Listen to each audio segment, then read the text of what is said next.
نے کھڑکی کو بنایا۔ امام غزالی علیہ الرحمہ بیان فرماتے ہیں ان بزرگ نے بیان کیا، بیٹا اگر تو کھڑکی اس نیت سے بناتا، روشن دان اس نیت سے بناتا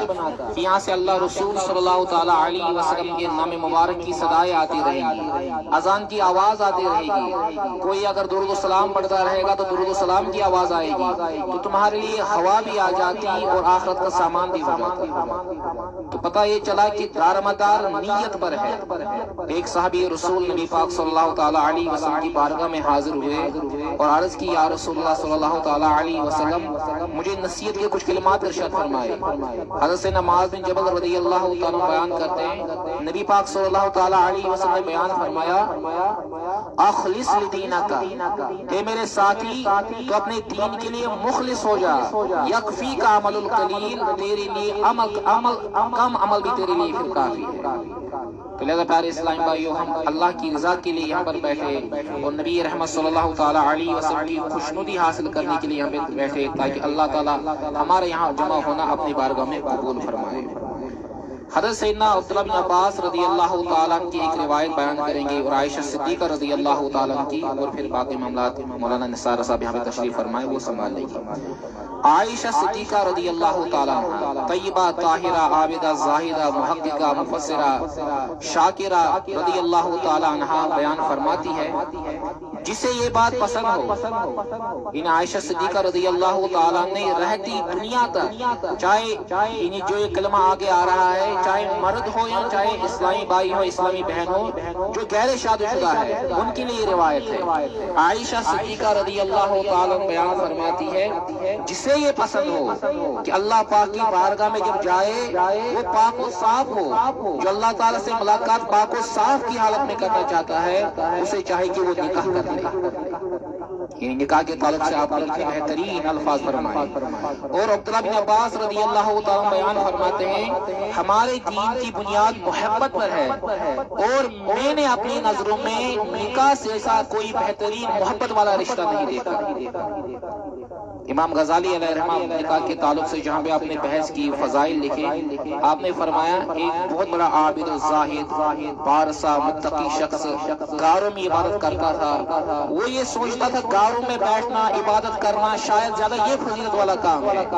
لیکن چونکہ ہمارا تعلق امام اعظم ابو حنیفہ رحمۃ اللہ تعالی علیہ سے، ہم اپنے فقہ کی روشنی میں اس کو سمجھیں گے، ہمارے نزدیک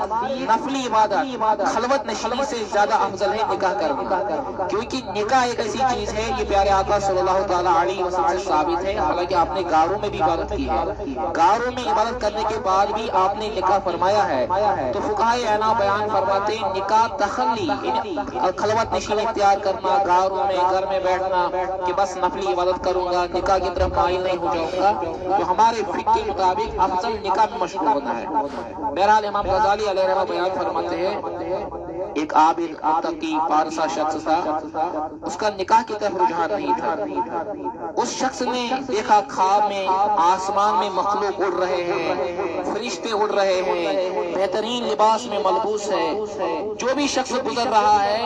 ان میں سے ہر ایک کہہ رہا ہے یہ منحوس ہے، یہ منحوس ہے۔ امام غزالی علیہ الرحمہ فرماتے ہیں، یہ نوجوان عابد جو زاہد انسان تھا، متقی انسان تھا، یہ حیران ہو گئے کہ آخر یہ منحوس کس کو کہہ رہے ہیں۔ فرماتے کہ جب وہ وہاں سے گزر گئے لوگ، اس میں ایک کا دامن تھام لیا اور عرض کی، یہ منحوس کس کو کہہ رہے ہیں؟ فرمایا یہ منحوس تمہیں کہہ رہے ہیں۔ کہا وجہ کیا ہے منحوس کہنے کی؟ فرمایا کیونکہ تم نکاح نہیں کرتے، تم نکاح کی طرف مائل نہیں ہو جاتے، اس لیے آسمان کے مخلوق بھی تم کو منحوس کہہ رہے ہیں۔ تو لہذا چاہیے کہ جسے استطاعت ہو، اسباب مہیا ہو، اسے نکاح کر لینا چاہیے، کیونکہ نکاح ہے ایک ایسی چیز ہے جو انبیاء علیہ نبینا علیہ الصلوۃ والسلام کی عبادتوں میں سے ہے۔ اور ایک روایت کا خلاصہ ہے، اگر غیر شادی شدہ، ایک روایت میں 70 رکعتیں، ایک رکعت میں 72 رکعتیں، اگر غیر شادی شدہ انسان 70 رکعتیں نماز ادا کرتا ہے، دوسری طرف وہ انسان جس کی شادی ہو چکی ہے، جس کا نکاح ہو چکا ہے، اگر وہ 2 رکعتیں نماز پڑھ لے گا، اس کو ان 72 رکعتوں کا ثواب عطا کیا جائے گا۔ اور صحابی رسول صاحب النعل والوسادہ، حضرت سیدنا عبداللہ بن مسعود رضی اللہ تعالیٰ جو نبی پاک صلی اللہ تعالیٰ علیہ وسلم کی چپل مبارک اٹھایا کرتے تھے، آپ کا تکیہ مبارک اٹھایا کرتے تھے، اتنی کثرت کے ساتھ نبی پاک کے پاس آیا کرتے تھے، لوگ ان کو گمان کرتے شاید اہل بیت کرام میں سے۔ عبداللہ بن مسعود سے کسی نے پوچھا اگر آپ کے زندگی کے آخری لمحات ہو بتائیں آپ کون سا کام کریں گے؟ عبداللہ بن مسعود رضی اللہ تعالیٰ نے بیان فرمایا اگر میری زندگی میں مجھے پتا چل جائے کہ بس 10 ہی دن باقی رہ چکے ہیں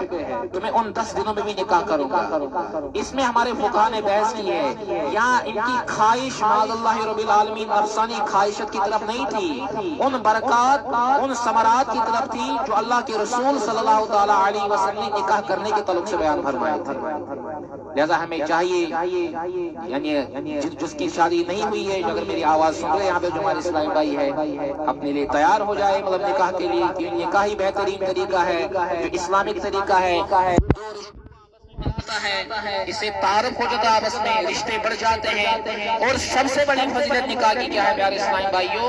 ہم نے ایک بڑے بزرگ صاحب سے سنا، ہم نے ان سے بتایا کہ نکاح کی فضیلت بتا دیجئے مختصرا۔ فرمایا قرآن و حدیث کا اگر مطالعہ نہ ہو نکاح کی اتنی بڑی فضیلت ہے، یہی کافی ہے نکاح کے ذریعے انسان اپنی اولادوں کو اس امت میں داخل کر رہا ہے جس امت کو خیر امت کہا گیا قرآن، جس امت میں آنے کے لیے انبیاء علیہ نبینا علیہ السلام کا منع فرما رہے ہیں۔ تو نکاح کے ذریعے ہمیں اللہ پاک کی رحمت سے یہ چیز ہمیں مل جاتی ہے، اپنے اولادوں کو نبی و آخر زمان صلی اللہ تعالیٰ علیہ وسلم کا غلام بنانے میں ہم کامیاب ہو جاتے ہیں۔ اللہ پاک سے دعا ہے کہ اصغر بھائی کی نکاح میں برکت عطا فرمائے، یہاں پر جتنے بھی ہمارے اسلامی بھائی ہیں جن کا نکاح ہو چکا ہے اللہ پاک ان کے برکت عطا فرمائے، مزید جن اسلامی بھائیوں کا رشتہ ہوا ہے لیکن صاحب اولاد نہیں، ہم اللہ پاک سے دعا کرتے ہیں حضرت سیدتنا فاطمہ زہرا رضی اللہ تعالیٰ کی مبارک زندگی کا وسیلہ دیتے ہیں جو ہمارے اسلامی بھائی نکاح تو ہوا ہے لیکن اولاد نہیں، اللہ پاک کو صاحب اولاد بنائے۔ امام حسین رضی اللہ تعالیٰ جو دینی خدمات انجام دیے، ہم اللہ کی بارگاہ میں ان خدمات کا وسیلہ پیش کرتے ہیں، ہمارے ان اسلامی بھائیوں کو بہترین نیک صالح اولاد عطا فرمائے، آمین برحمتک یا ارحم